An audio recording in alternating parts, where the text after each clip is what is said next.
हम बात करेंगे इस पीसीबी के बारे में, ठीक है। तो यहाँ पे देख रहे हैं सबका कटिंग किया हुआ है, वायर कट कर दिया गया है, लेकिन इसमें स्पेयर जितने होने चाहिए वो सारे के सारे स्पेयर हैं इसके अंदर। और स्पेयर होने से फायदा यह है कि हम इसमें पावर लगा करके भी चेक करेंगे, जो हमें ज़रूरत लगेगी हम उसे चेक भी करेंगे, और हो सकता है तो लास्ट में इसे इसी से कंप्रेसर चला के भी देखेंगे, ठीक है।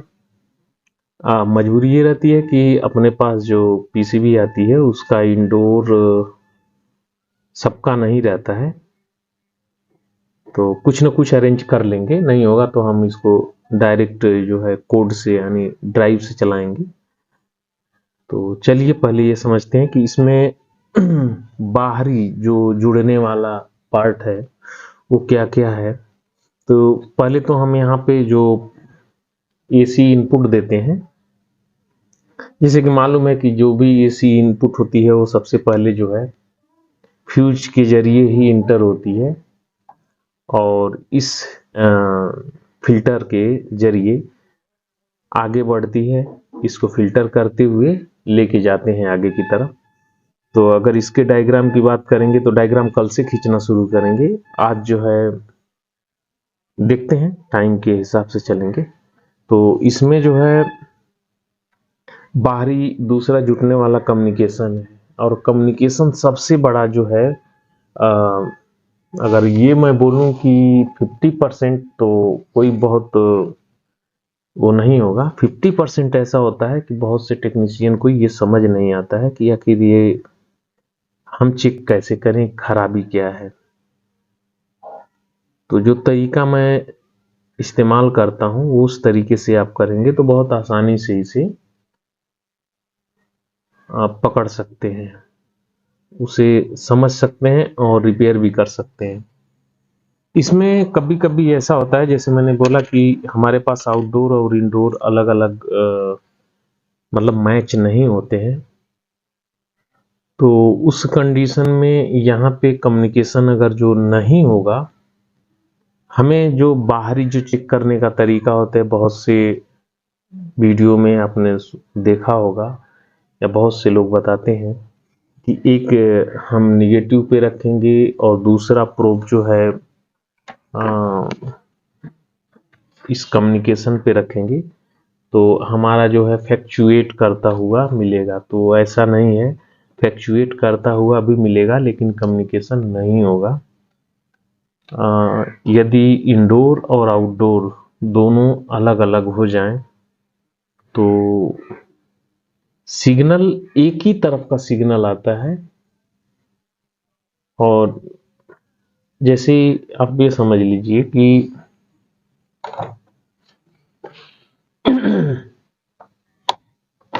इस तरफ जो हमारी पीसीबी है और यहाँ पे जो हमारी पीसीबी है, ये हमारी कम्युनिकेशन की लाइन हो जाती है, और न्यूट्रल हमारा एक साथ में रहता है। तो अब होता क्या है कि ये तो कनेक्ट हो जाते हैं, ये बराबर आसानी से कनेक्ट हो जाएंगी। आपको ये पता है कि इंडोर या आउटडोर में से कोई एक पहले जो है बात करता है यानी सिग्नल भेजता है, उसी सिग्नल को लेकर के रिसीव करने के बाद, जैसे मान लिए कि यहाँ से इसने जो लैंग्वेज जो कोड इसने भेजा, यानी ए ने बी को जो भी कोड भेजा, तो बी के पास वो कोड तो आसानी से आ जाएगा, और आने के बाद ये प्रोसेस करेगा कि उसका हमें जवाब क्या देना है, तो उसके अनुसार ये फिर वापस ये सिग्नल भेजता है इसी लाइन से। होता क्या है कि जब ये सिग्नल भेजेगा या चाहे ये भेजे, दोनों में से ए और बी में से कोई एक पहले भेजेगा, जब तक उसको रिसीव नहीं होगा वो सामने वाला जवाब नहीं देगा। तो यहाँ पे हो जाएगा क्या कि चाहे ए या चाहे बी कोई भेजने वाला सिग्नल हो, उसने भेज दिया, तो मान लेते हैं कि ए ने बी को सिग्नल भेज दिया, अब बी उसको प्रोसेस करने के बाद ही भेजेगा। लेकिन अगर इसकी लैंग्वेज अलग है, मान लेते हैं कि ये हिंदी में इसने इसको पूछ लिया अगर सामने वाला हिंदी समझने वाला है तभी तो जवाब देगा। सामने वाला अरबी समझने वाला है तो अब जवाब नहीं देगा। या ये इसने इससे जवाब मांगा तो ये हिंदी समझने वाला है, ये अरबी है, तो अब ये नहीं समझ पाएगा। तो ये बार बार भेजता रहेगा सिग्नल। उसको जब हम मीटर में देखेंगे तो हमें फ्लक्चुएट करता हुआ दिखेगा, लेकिन होगा कम्युनिकेशन नहीं। तो इसके लिए ही हम कैपलर के जो पिने होती हैं उनके ऊपर चेक करते हैं। अगर ये रिसीविंग की पॉइंट है तो यहाँ पे 5 वोल्ट या 3.1 वोल्ट जो भी है ये फ्लक्चुएट करता हुआ रिसीविंग पे मिलेगा। जैसे ही इस पे रिसीविंग यानी ये बोलने वाला है तो रिसीविंग मिलेगा इसको, लेकिन इधर से कोई जवाब नहीं भेजा जाएगा। तो ये मिसमैच का रहेगा, या ईप्रोम क्लियर हो गया है यानी खाली हो गया है, उसके अंदर का जो लैंग्वेज है वो मिसमैच हो गई है, वो जवाब नहीं देगा।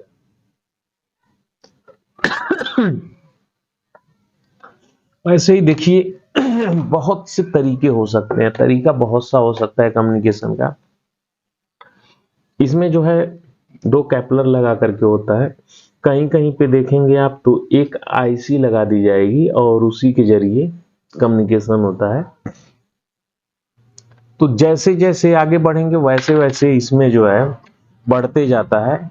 बढ़ते जाता है का मतलब कि इसमें बहुत सी ऐसी होती है मल्टीपल, एक साथ में भी हमारा यहाँ पे एक जुटा हुआ है।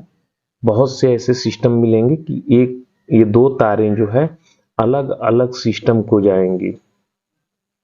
ठीक है, ये 2 तारें अलग अलग सिस्टम को जाएंगी और एक इंडोर होगा जो सबको चलाएगा।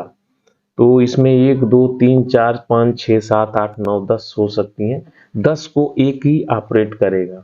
तो उस समय एक आईसी लगती है, उस आईसी के जरिए कम्युनिकेशन होता है। तो वो तो अलग लंबा प्रोसेस हो गया, क्योंकि अभी तो आप नए हैं बिल्कुल सीखने वाले, तो उस हिसाब से हमको चलना है। और दूसरा चीज, ये वीडियो देखने के बाद कमेंट बिल्कुल 100% होना चाहिए। देखिए ये भी एक कम्युनिकेशन का ही है, यहाँ पे लाइन है, ठीक है, तो यह भी कम्युनिकेशन का है।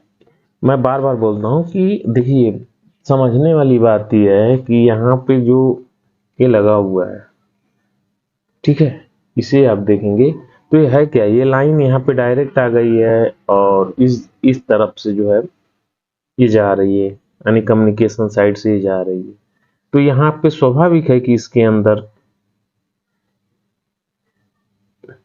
चाहे एलईडी लगा हो, कुछ भी लगा हो, यानी इसे एक्टिवेट करेगा और ये जो है यहीं से बाईपास होगा। वैसे ही यहाँ पे देखेंगे तो यहाँ भी वही है। इसे सिर्फ अरेंज करना ही सर्किट बन जाती है, कोई भी हो। अगर मान लेते हैं कि एक कैपलर है मेरे पास, इस कैपलर को ही ले लेते हैं। अब इस कैपलर में हमने जो वोल्टेज हमें देना है उसके जरिए हमने इसको ऑन कराया है इस तरह।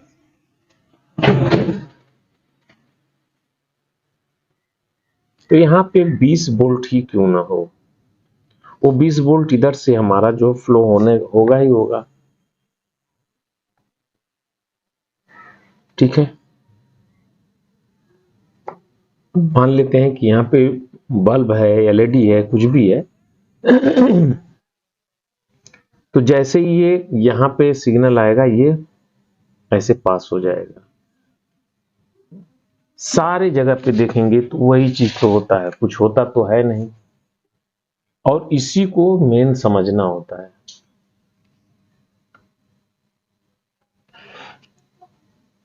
इस जगह पे देखेंगे तो 1 2 3 कैपलर लगे हुए हैं। ये एक्चुअली में डाइकन कैसेट एसी का कम्युनिकेशन है। ठीक है, तो हर एक को देखना, आपको ये मकसद मतलब बिठा लेना है, मकसद क्या है इसका, कम्युनिकेशन का मकसद क्या है। मकसद यही है बस कि बिल्कुल यानी 2 यूनिट है,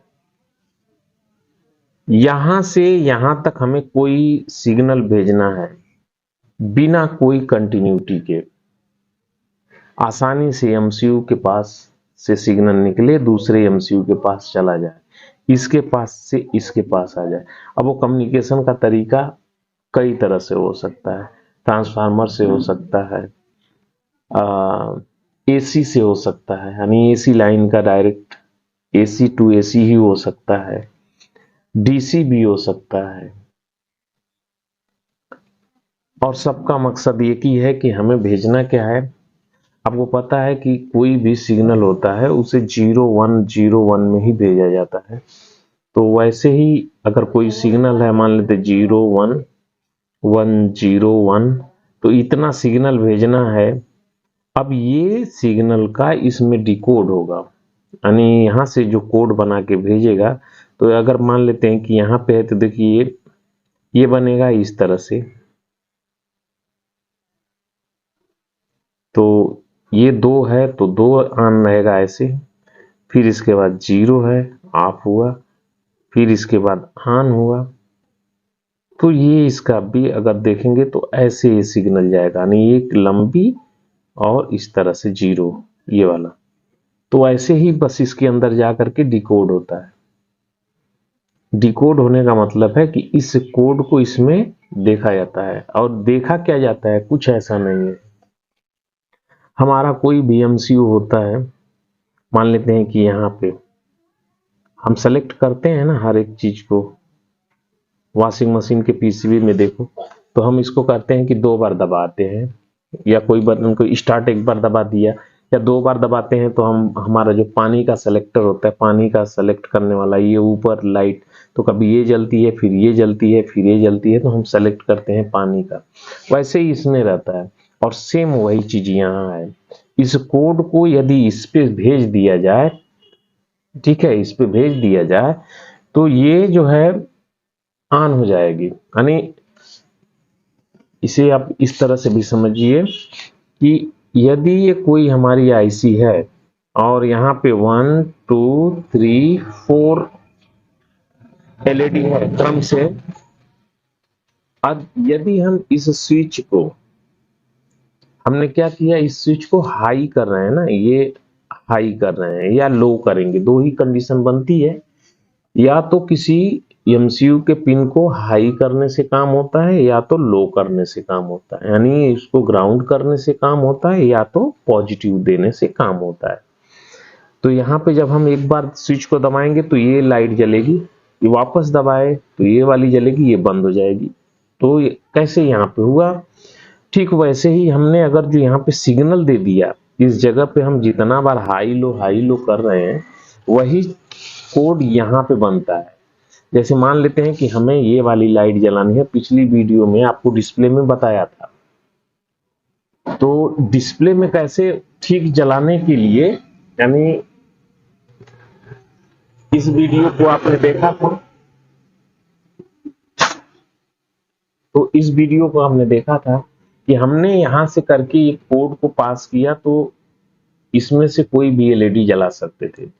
वही चीज यहाँ पे है, ठीक है, इस जगह भी वही काम किया जा रहा है, यानी जो हमें सिग्नल भेजना होता है वही चीज हम यहाँ पे भेजते हैं। तो सबसे पहले हम कम्युनिकेशन का ही करेंगे। कम्युनिकेशन बोले तो किसी बोर्ड में लगा करके चालू कर लेंगे कम्युनिकेशन का।